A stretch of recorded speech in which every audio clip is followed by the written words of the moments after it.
now they have a new coach, or it's a familiar face in a new role for their second time around. Pablo Moreira, is it Moreira? Is that how you pronounce it? Moreira. Moreira. Okay, there we go. Sorry.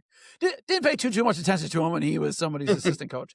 But, this is the second time around now where, after Richie, they were with the first team for a couple of years, and now they transitioned into this head coaching role with Revs II. But what has your initial impression been of Pablo? I know you've had an opportunity to, talk to him a couple times already.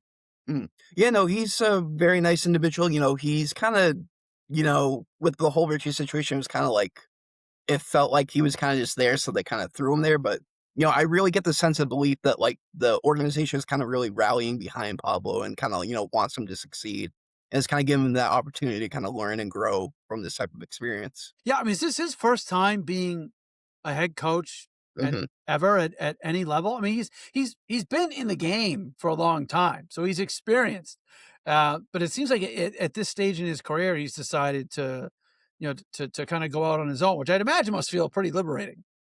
Yeah, no, outside of the 4 games or 5 games that he was at interim, no head coaching experience prior. But, back when January we were talking, he kind of talked about how all those experiences at like Akron and Portland and Columbus have kind of, really helped shape him as a coach and kind of allowed him to go on this path as becoming a first time head coach. Yeah, no, I think it's very interesting. But I do think with the second team that there's of course the developmental element fluctuates based on how much they're winning, but there's the developmental aspect to the team. I think there is kind of this nice idea of having a new coach every couple of years that's going to focus on for sure he'll have different things that he'll focus on as compared to Richie, to try and try and develop these guys.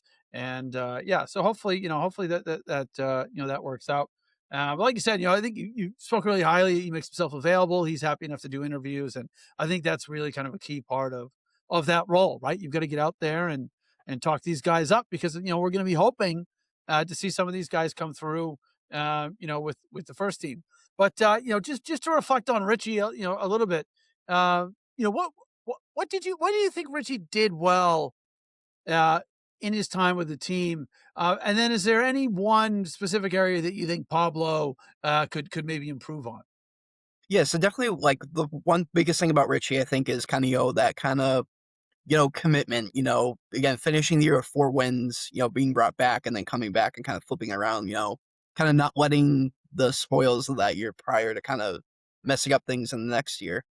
But kind of in terms of improvement, I think just across the board, rotation could be so much better. I think at Revolution 2 over the past couple of years, it's been kind of lacking at different positions. But now I think with Pablo, roster size might kind of, limit him at times, but I think, he's someone who's having to be more open to that idea of, rotating players in and out and kind of seeing what everyone has to offer. Yeah, I mean, I think that's always one of the challenges of the second team. Like, I'm sure if anyone's had an experience, coaching at like the high school level and being the JV coach, it can be a little tough sometimes, because you are trying to put a team on the field, you are trying to win, but you also know that if anyone on the team is doing really really well, they might not be available at a moment's notice, or you might have guys that.